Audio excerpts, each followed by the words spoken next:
See, AI as a subject, when did it come for you? I mean, what batch are you in? How many seniors have passed out with AI as the...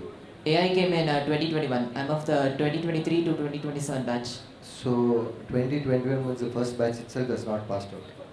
Yes. So don't worry, no. The point is, as a subject, as what he said, your fundamentals remain very important. AI is just going to be the icing of the cake. Okay. So go with the fundamentals, learn with the fundamentals. To exactly answer your question is, there are companies which do AI as work. You should take your years, they give you, what do they do that you go and work in some company. Internships are the best model where you get to learn and experience. Apart from, the college has a limitation. Okay, the teacher who's going to come and teach AI also has seen it the same time you saw it. Okay, for example, Renault Nissan, if I'm not wrong, they have a very good unit for AI. So go into LinkedIn, see who are the guys who are already in AI. Go and learn in internship, which is what you might miss from the college, as in the practical angle what you might miss in college. Now the challenge is, you should not say that if I come for internship, you should pay me 10,000 rupees stipend, then only I'll come. You should be ready to forego and go and join, learn from experience, but uh, the other fundamentals are not like, just because I took AI, I'm not going to learn the rest of the subject, might not be a sensible solution. To enhance it, you can use courses. Don't go to an institute which asks you 30,000 - 40,000 rupees to train AI, because he's also learning it now only. Okay, so there might be free materials which are available, as because you look very intelligent. So go there, learn it, and to execute it, go to an internship. For you, you're in your second year. First year. First year. So first year, second year, third year, fourth year, 4 years of internship. By the time you come out, you will be best in your batch. Thank you, sir. And just outside of internships for everyone, right? There are a lot of open source projects and communities which run online, which are developing these technologies. You can always contribute to them. Nobody is stopping you from contributing. You might feel out of the world for that, but you can always contribute. You can go research, take problem statements, there are bugs and issues open over there. You can read about them and contribute to them. That might be also a good starting point before you get into a proper industry experience. I would like to add some example kind of thing. See, AI is completely about application, I think, for the basic fundamentals. For example, if you see in the rocket also, just before the 15 minutes of the launch, everything will be automatic launch sequence. So the decision which he has to take is given to onboard computer. But the principle which you are going, if it is going this way, you have to take this decision. If it is going to this way, you have to take this decision. That will be incorporated by human brain only. So for that, you have to have your clear cut about your fundamentals. So fundamentals played major role, but AI, which it improves and efficient, it makes efficiency. It makes the system efficiency. Yes, that's it.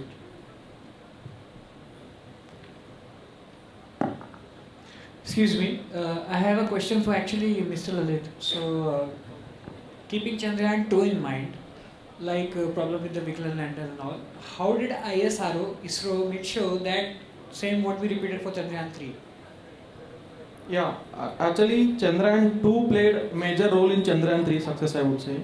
The reason being the orbiter which we sent in 2019 that keep on collecting the data and sending to the ISRO centers. So which made us to decide and in adverse situations how to take the decisions by the onboard computers. So using that data, which orbiter sent, generally orbiters life will be around it can be around 2 years or 3 years, but it is working around some 4 years. So 4 years, whatever the data that has been given from by the orbiter, so that using that data and necessary corrections has been made and inculcated in the Chandrayaan 3, so that will be so that it lead to the success of Chandrayaan 3, I would say.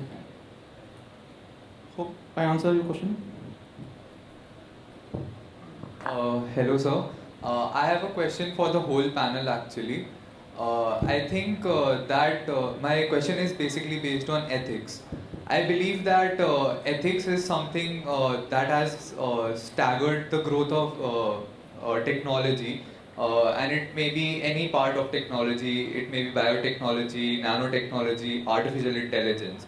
But I also believe that ethics also provides a proper boundary so that it can benefit humanity.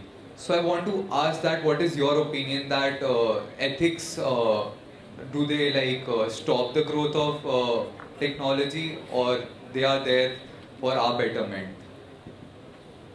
And I also think that for someone something may be ethical, but for some other person it may not be ethical.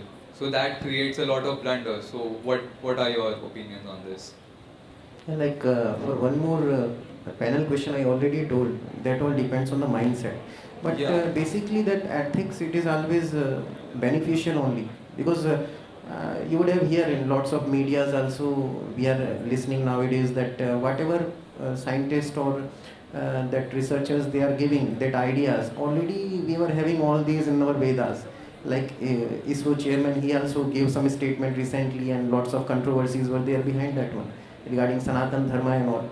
So if you are thinking in that way, so always whatever culture, whatever ethics has been provided already from the over the time to you, that is a very much rich thing, and that we should always proud on that one. And it will be always beneficial only if we will take both things together, I think. So, in my opinion, if we follow a few basic rules or just few basic ethical values, I think that would suffice. Like, don't hurt anyone, or if you are building something, make sure it doesn't hurt anyone. And if your technology is capable of hurting others, I mean humans or other life forms, just ensure that there are parameters in place so that this can be avoided if it happens in any case. And it's really hard to train artificial intelligence for ethics. We are still doing that, and we are trying to come up with good systems of artificial intelligence which have ethical values or have certain moral values, like not to do something bad, or if they do it somehow, then we have parameters in place to avoid or stop that. Yeah, but there has been a breakthrough in biotechnology where in gene manipulation, Yes. where basically we can create smarter humans, we can edit the genes. So, like smarter humans beings, like how would that be a bad thing? I'm not saying it's a bad thing, but I'll let him answer. So it's not a bad thing. It depends. Like it's a debatable topic, and there are group of scientists who are in favor, and there are group of scientists Right. who are against it. And I say it's all up to them how they think it. I'm not in the field of this biotechnology, but for me personally, a better human is a good thing, and by editing genes you can remove the diseases which are genetical, and improve the lifespan of people. Right. Again with the same point. Which point of ethics are we talking about actually? You Basically. told a better human being. That is not my ethics actually. My ethics is how I behave is my ethics. That ethics comes from the background I was born, which is of not my choice. Two Aryans. Basically, probably he didn't have this kind of technology today. So what he did was he tried to develop a group over there. He had people over there who are only impregnated and they create children for a better human race. What happened? Eventually it doesn't work that way. Okay. How do you make a clone which is 100% perfect is what probably, at every generation we keep on trying to do one step ahead of time. The next would be mutation, next would be things like that and all. Your point is, how does it have an impact on the social ecosystem or technology? Okay. As gentlemen over here with uranium and ISRO, see, we are all doing it for the betterment actually. With uranium, I can also spoil whole nation. With that, I can make zero emission power, which, as I said, instead of burning thousands and thousands of coal, I can use one controlled uranium piece and have endless power out of it. So, our objective generally as a crowd, even though if we are bad people also, it will be somewhere towards having a moral etiquette which generally is followed. Technology is not going to, that's what I'm saying, for you being bad, you can't blame technology. That's your choice. That's probably my answer for that. Your ethics is ethics. Don't tell me just because technology is evolved and they're doing things like that, ethical value might change, need not change. And I'm not saying it will not change. I don't have anything to add. I think, sorry. No, I was just saying you should give people a chance on the other side as well. So, okay, that's the thing. Just watch sci-fi movies, right? There are all the possibilities of what can happen in this world. I don't think any of us can answer what will happen. Just watch sci-fi movies. I believe that is an inspiration, and one of the movies will be the future of our universe.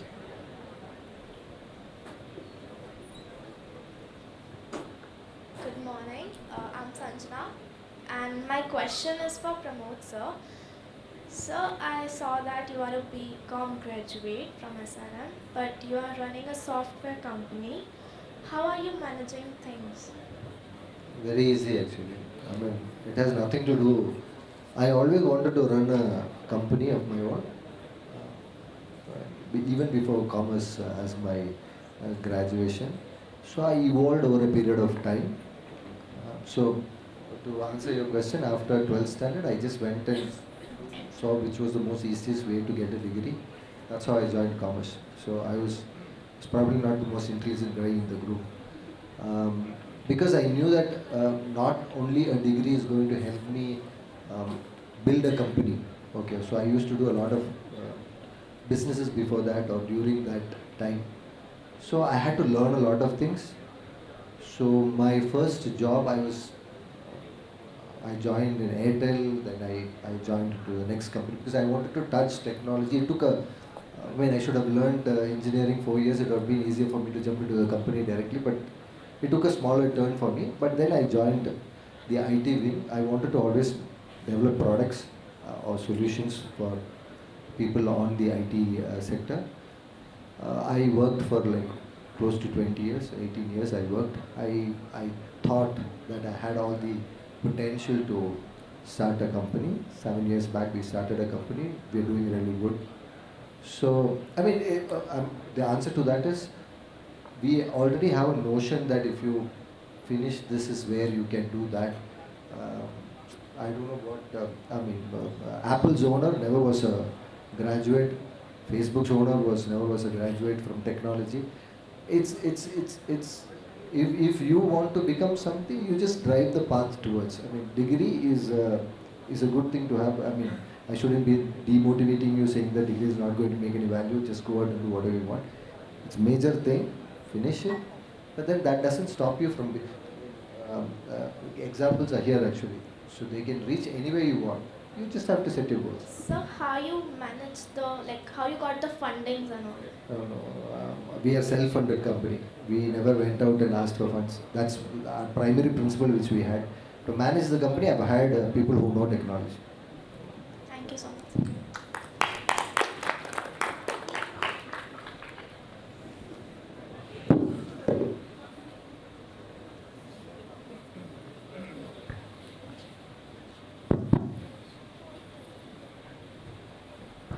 So my question is for Mr. Vipin sir and Lalit sir.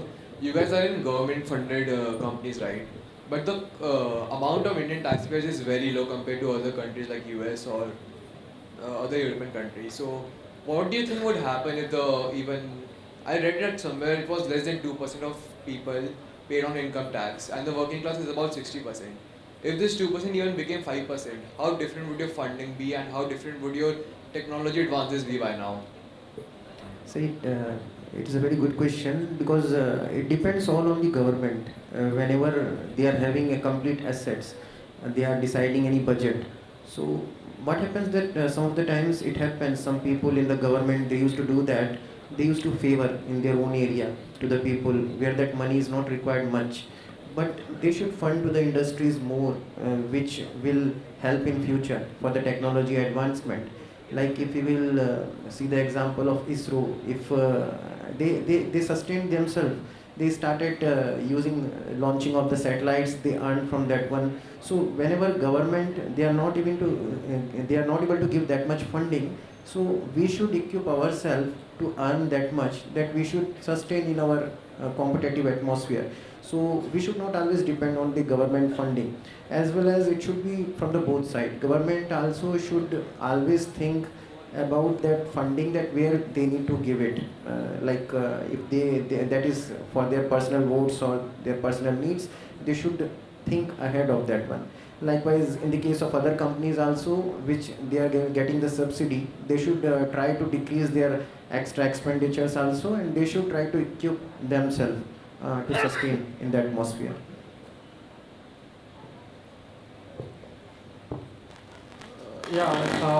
One more thing I would like to add is recently, if we talk about ISRO, like opening up to private sector, actually, like you can exploit all the resources. Maybe it can be the human resources, maybe it can be the all financial resources, or maybe it can be the funding resources and all. The thing is now, if only if you take ISRO, it can concentrate on research. Like who will be concentrating on the earning, earning in the sense you have to get some kind of funding or some kind of profit to run a company. So for that you need stronger research and stronger marketing and stronger sales kind of thing. So till now ISRO is doing all the things. ISRO was doing all the things. So now clearly it has bifurcated all the responsibilities among all the institutions that are open. So that way I think more even private players and all the other institutions also may take the part in this policy, and they can they can give to the space economy as well as building the India's economy.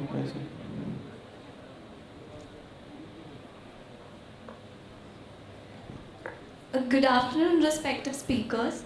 So my question is for Lokendra sir and Ashutosh sir. So being a first year EC student, and as all of you told that first you should focus on your college fundamentals and then you should do some extra technologies, you should be updated with that.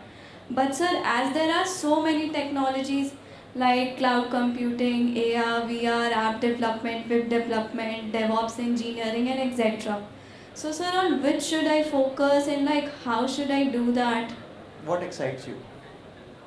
When you see things around you, what excites you?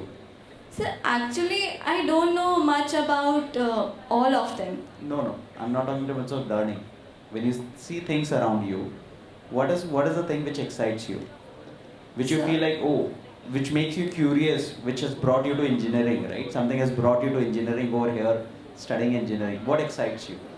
Sir, the new things which are being built in internet, like the applications and all the new technologies which we are evolving. I would say, see, there's plenty of things you can do, right? I do what I like the most. I like building systems, so I chose to understand back-end systems and invest in that. I think you have to find there's a book called Ikigai or something, right?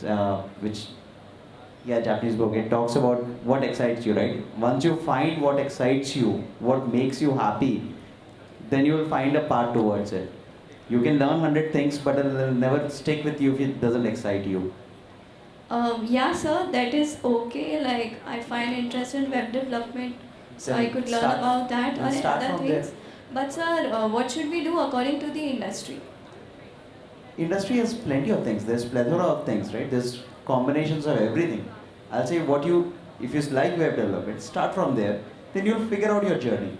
Don't focus on is your goal to make money, or is your goal if your goal is to make money, then find the thing which makes the most money, right? And do that.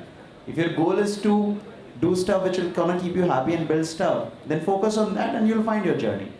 You cannot have all the solutions upfront before you start your journey. You have to step onto your journey and then you'll figure out your path. Thank you, sir. Just please answer. Yes, sir. Sure, to add on top of that, just make sure that you're good with fundamentals. Build your fundamentals really, really strong. and you can solve lead code in your spare time or do problem solving. Any questions, just have good problem solving skills and you can excel in any field, I believe. Okay, sir. Thank you so much. That was a One great round. minute, I just had to add to this point. See, this happens every time. You don't have to be worried about this. Once you enter into industry, probably on your first year, second year, which year are you? That's what. It's just an entry area. So we get overwhelmed. This is quite natural. So nobody has a right answer. So your generation is great because by the time you come into the first year itself, you know like 15 things which are there in the industry and you are very clear about asking, tell me exactly what I should concentrate on. So this is just an overwhelming feeling you are getting in the first year. You don't have to be boggled. You have 3 years. In 3 years, today we are talking about AI, VR, VR we have been talking about 15 years itself, but I'm saying AI, everything. Third year, fourth year, you would have concentrated on something. Fifth year, by the time you come out, there will be something new there. So you can't prepare yourselves to tackle that battle about, tell me exactly what is the job I'm going to get the fourth year, I'm going to come out, I'll prepare from that model from today itself. That might not happen, but as what he said, you should at least have some favorism. Okay, I think I'm good at coding, or I think I'm good at math, so I can do BI. You should have some basic core things, which is, last time when I came for a session like this in SRM, I remember a girl who stood up and asked, she was good at football, she knew Bharatanatyam, she's been learning it for like 15 years, she is a topper in the class in engineering. She said, what should I do? At least that was a much more different stream. See, when you're good at all, no, the best answer is you can do anything, but you should decide, next 50 years will I be happy dancing? Yes, I will be happy, leave engineering, leave football, go and do dancing. Okay, you will eventually, like to answer her question, I was very clear, I'm only going to be happy doing this job, but 20 years back I didn't have funders coming and saying, Pramod, you have a great idea, I'm going to invest on you. So I had to learn the whole process and set up my own company, and that's why I'm not even asking for a fund. We are a self-sustained company for 7 years, we have never gone out for funding, because we know that this is what this is the call which you should have inside. This is what I'm good at. Not necessarily in the fourth year, probably you will find another new talent in you. You will start your own company itself, but you should know that call inside. That's what he's trying to say. Don't worry. My answer to your question is, I see your face like shit, what's going to happen after 4 years? You tell me the answer now itself, then only I'm going to study. It won't happen like that. Okay, today I can tell you AI, BA, CA, whatever.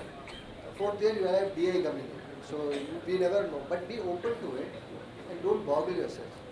Enjoy your 4 years predominantly.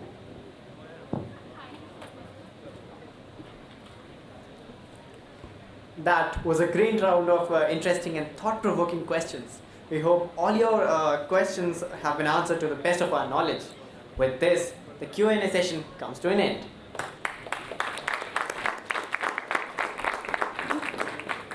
Now, to make this event even more mesmerizing than it already is, let's welcome the cultural team for a refreshing performance.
tarum tagadim takirdigida angirdigida dim ta tarigida ta jum dim ta jum nam ta jum tam takita dana ta tangirdigida tarigida dim ta tarigida ta jum dim takita jum jum takita ta jum takita ta jum kirdigida jum tarigida ta tarigida ta tarigida ta tarigida ta tarigida ta tarigida jum tarigida ta jum dim ta jum nam takita jum ta dim dum nam ta tarigida ta tarigida ta tarigida ta Junata dim ta tarigida ta Junata tarigida ta tarigida dim tarigida ta dim tarigida dim tarigida dim tarigida jum tarigida tarigida dim tarigida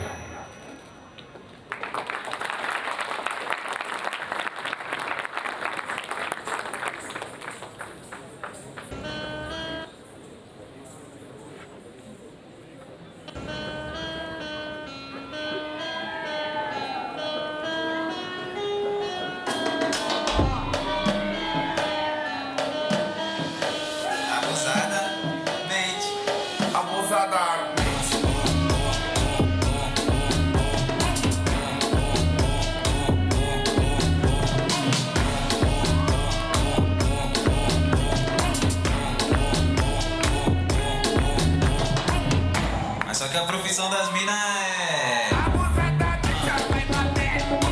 Ela vai sentando, ela vai quicando. Ela vai batendo, ela vai quicando. Ela vai sentando.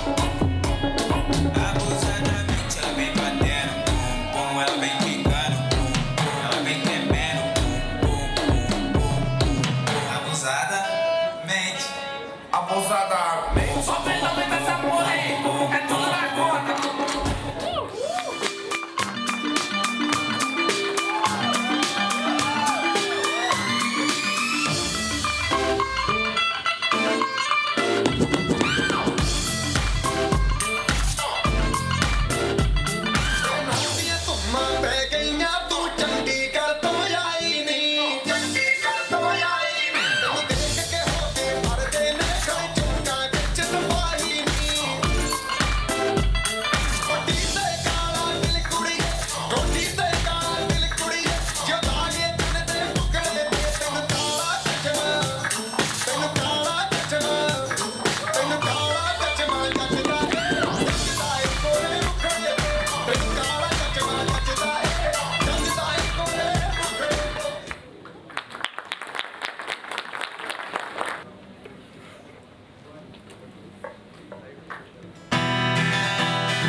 जिस मोड़ पर हम मिले हैं न जाने मिलेंगे हम कभी रुक जाओ एक पल यहाँ पे करना चाहे वो किसी के तुझे अभी बुला रही है फिर क्या यही दिल का मुसाफिर तू एक बार फिर तू हंस के जरा देख ले इन आँखों में मैं कैद कर लूँ हर वो पल तेरा तेरी ये बातें जो तू क्या है ये बातें बता क्यों दिन ढलता नहीं तो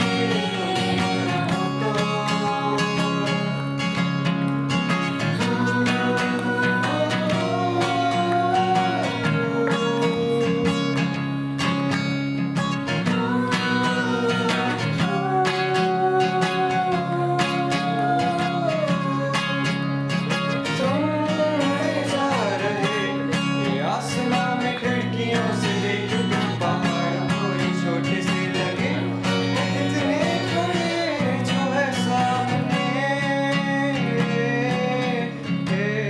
दूर जो है खड़े ये भी हमारे जिंदगानी से छोटे छोटे से लगे इतनी बड़ी नहीं जानते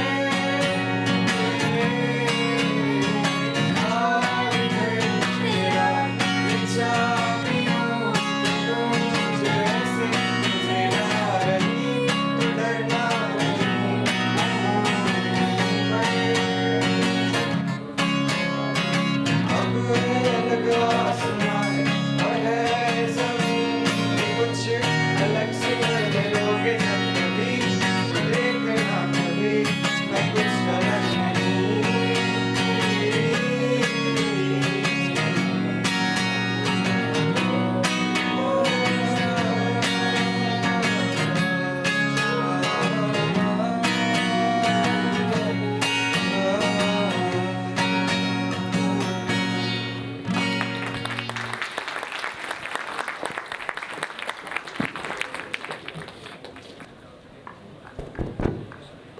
Well, that was rather mesmerizing event.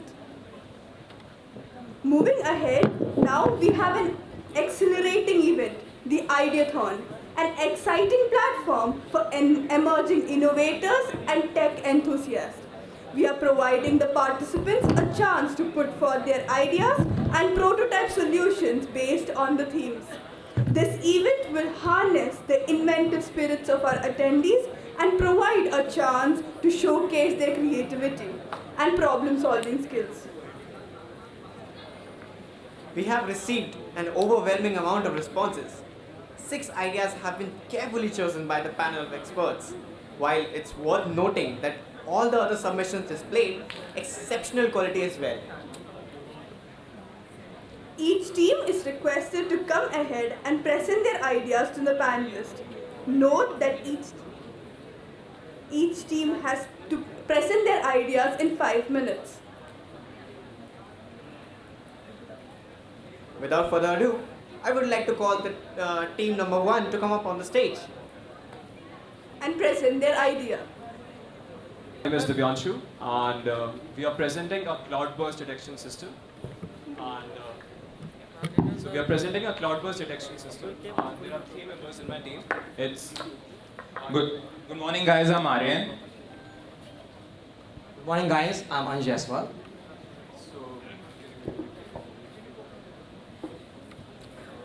So what exactly is a cloudburst? A cloudburst are meteorological phenomena that are characterized by intense and sudden rainfall over a short duration of time. How exactly do they take place? Well, cloudburst occurs when a warm, moist air rises rapidly and condenses into clouds. And how do they impact us?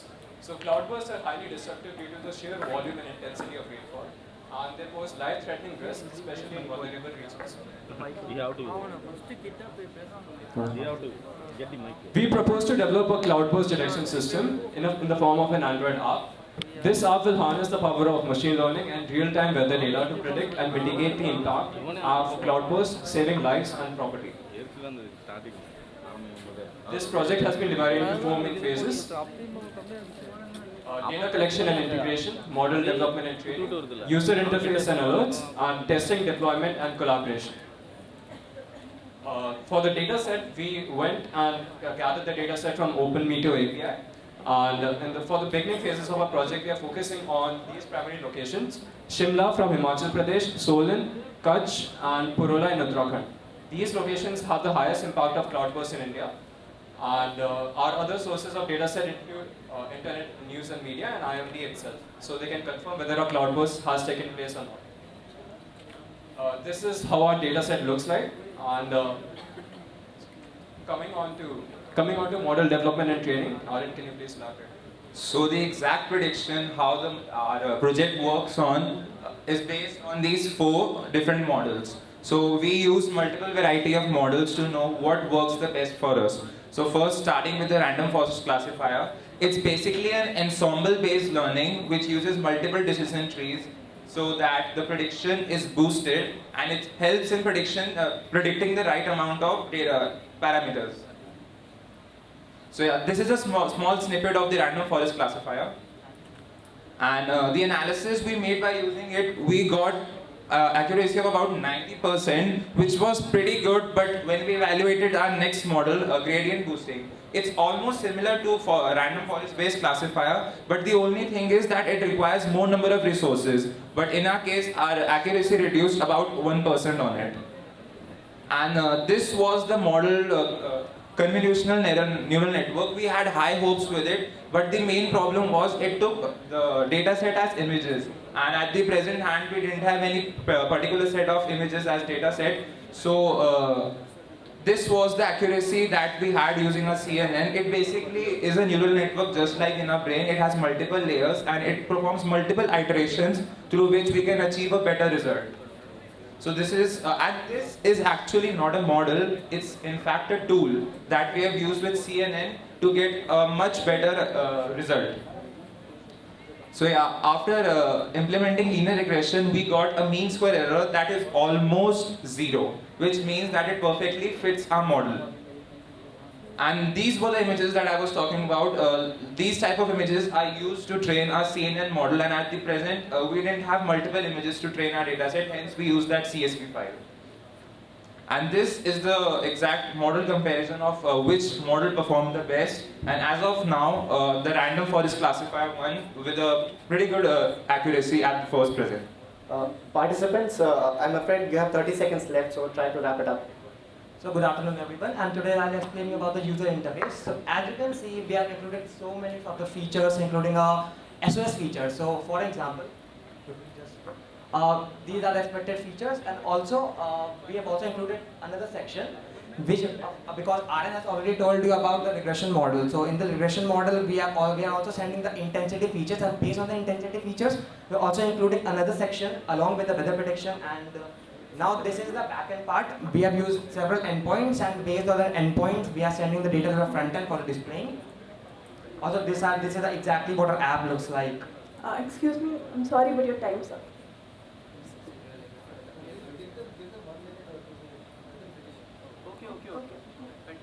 So these are the target audience. So just imagine a scenario where you are a tourist and you have to get the accurate prediction of whether the cloudburst will happen or not. And because if you and your family needs to be safe, then you have to get like an idea that the places you are visiting, is it safe or not. So these are the target audience. They have local residents and tourists, hikers and outdoor enthusiasts, emergency service authorities for helping the government authorities, and researchers and business dependent on them. So what makes an app unique? So real-time data integration. Our app is actually taking a data set on an hourly basis and it is making real-time data predictions. For example, we have OpenMeteor API, and from the endpoint, from the API endpoints, we are sending real-time data, and as soon as the user opens the application and refreshes it, the model plays a prediction and it will immediately prompt the user that whether the cloudburst is going to happen or not. Yeah. App on our website. So I don't think it is really convenient for you to use a website everywhere, because manually going and typing in the URL is such a hassle.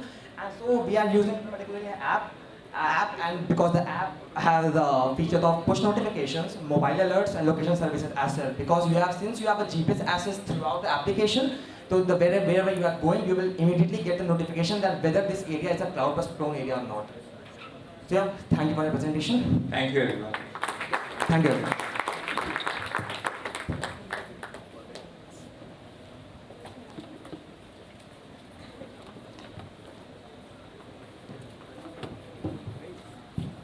We would now like to call upon Team 2, Raghavi T.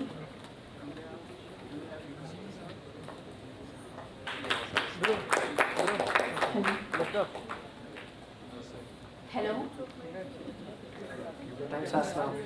Hello. Good afternoon, on and all present here. I am Raghavi from the Department of Computer Application, Faculty of Humanities and Science. Today I am going to present my idea of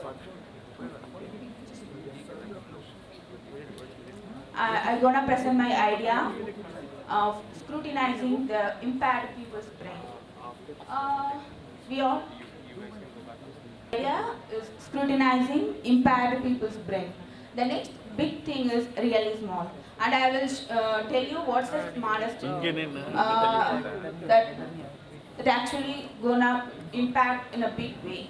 Lastly, so we all, as even as a complete person, we all are dependent on the technologies, the innovations, the advancement in devices to feel comfortable and more work efficiently. We are also dependent on the advancement in AI, artificial intelligence and all. Why not the impaired peoples? The impaired peoples also are at the verge of seeking for the technological support for the basic lifestyles. So